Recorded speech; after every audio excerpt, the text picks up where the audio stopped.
Thank you, sir. I now invite Shri Sandeep Garg, Executive Director, IBBI, to kindly address the audience.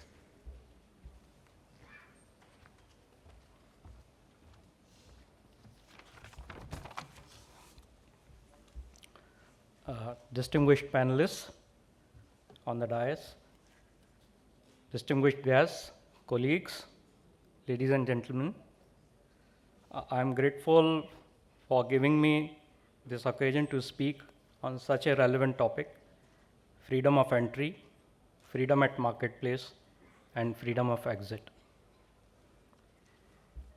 Economic freedom and economic performance have very high positive correlation.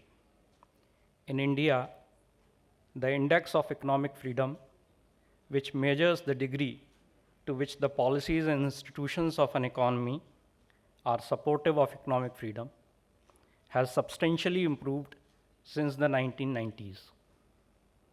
The outcome has been astounding. The growth rate from 1990s onwards have doubled. Creation of inclusive economic institutions that enforce property rights, create a level playing field, and encourage investments in new technologies and skills determines the prosperity of the nation. Inclusive institutions allow every person to undertake any economic activity or business of his choice in the manner and the scale he is comfortable with. These unleash the full potential of a person to innovate, invest, and contribute to the economy.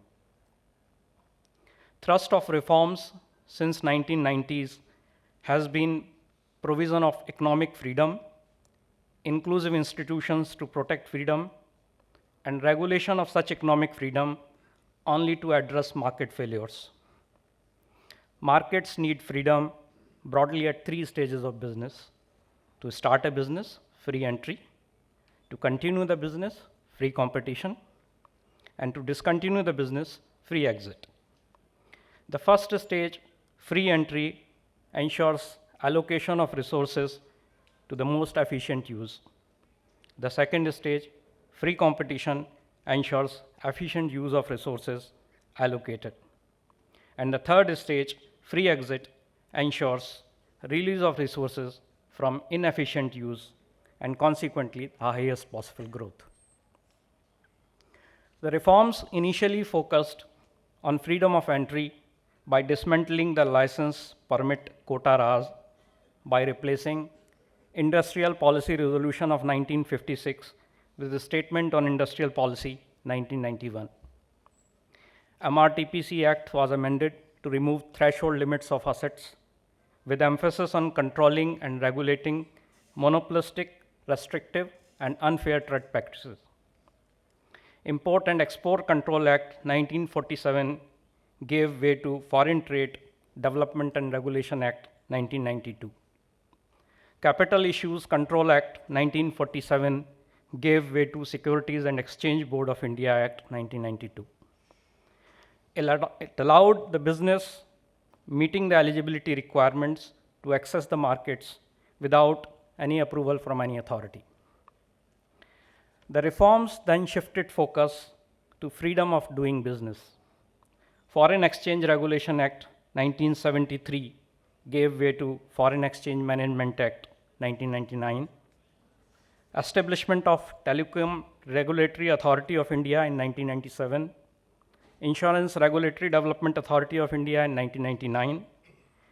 Pension Fund Regulatory and Development Authority in 2003 shifted direct control of the government to regulation in the hands of regulators. Competition Act 2002 was enacted to protect freedom of firms. One has freedom to do business, but not to refrain the freedom of others to do so. So, predatory pricing was proscribed.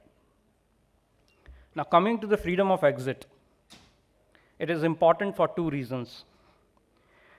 Firstly, the Schumpeterian concept of creative destruction describes the process of transformation that accompanies radical innovation. It supposes the replacement of established companies by new entrants. It involves the exit of a certain number of existing firms.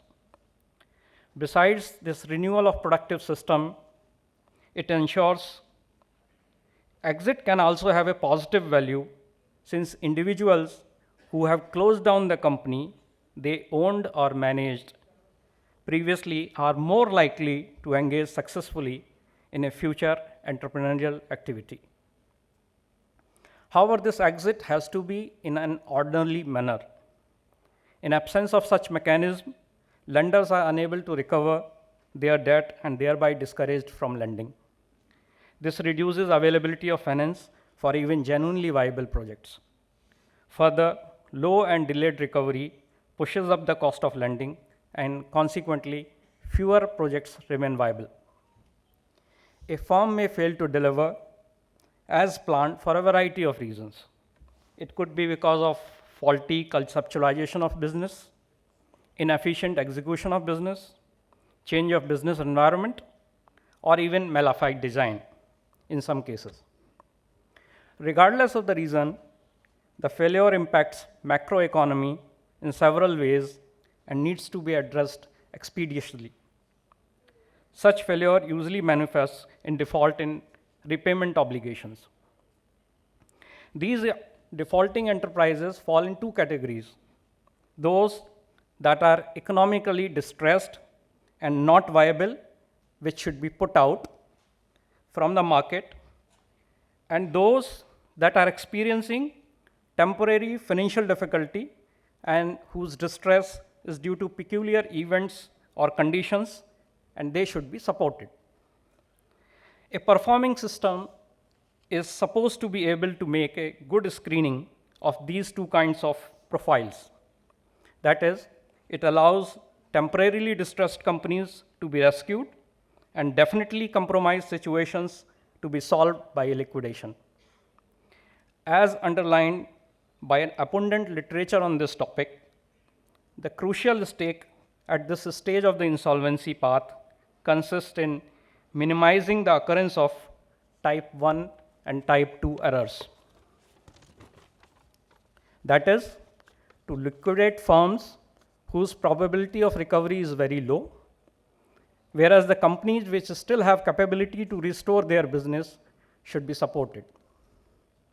Before the Insolvency and Bankruptcy Code, IBC, came into existence, the insolvency processes in India were governed through a highly fragmented framework with powers of the creditor and debtor under bankruptcy processes being provided for under different legislations and requiring multiple judicial fora to adjudicate.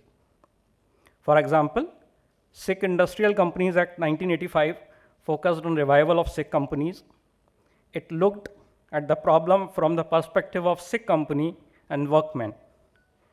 During this regime, type 2 error was committed, wherein the companies that were not viable were continued for long. The Recovery of Debt Due to Banks and Financial Institutions Act, RDD-BFI Act, was enacted in 1993 to make it easier for banks and financial institutions to recover debt. This act provided for the establishment of debt recovery tribunals and debt recovery appellate tribunals. After another 10 years, SURFACE Act was enacted to make it easier for secured creditors to recover debt.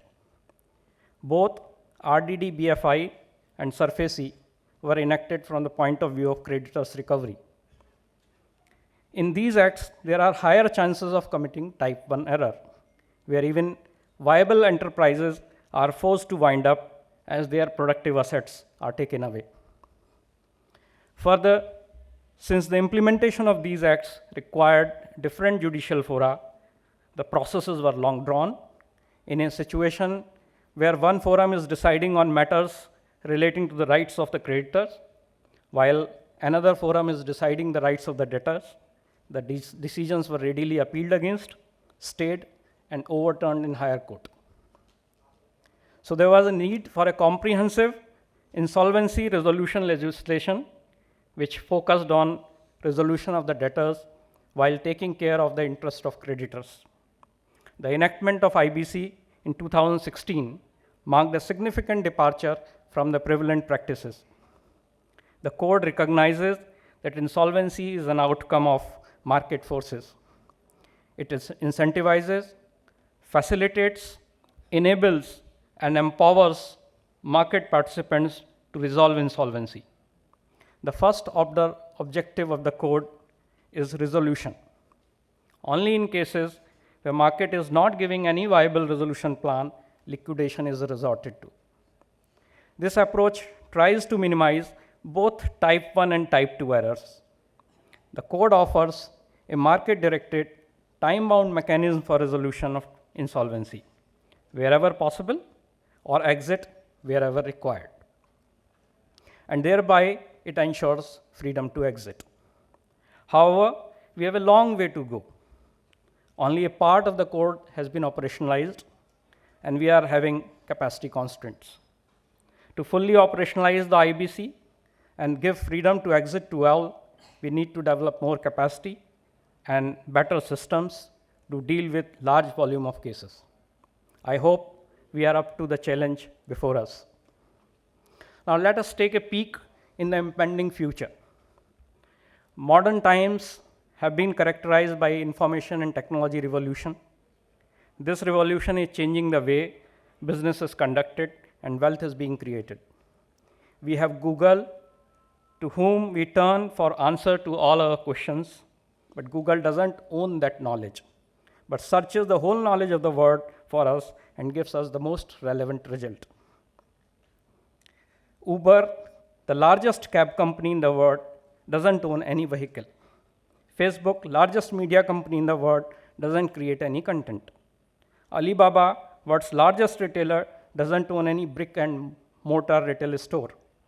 We have Amazon and Flipkart, shopping platforms which own little inventory, stock of goods, but sell the largest variety of goods.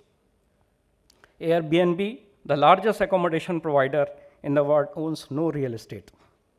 All these companies show the power of knowledge platforms and network.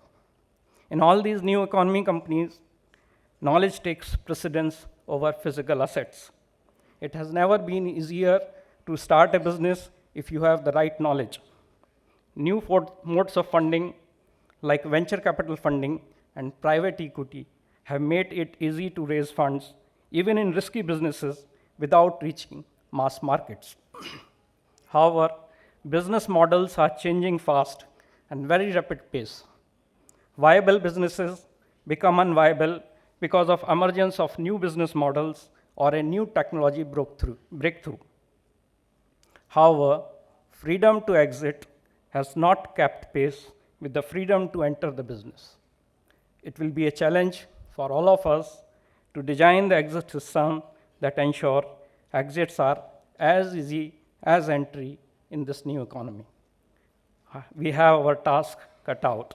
Thank you so much.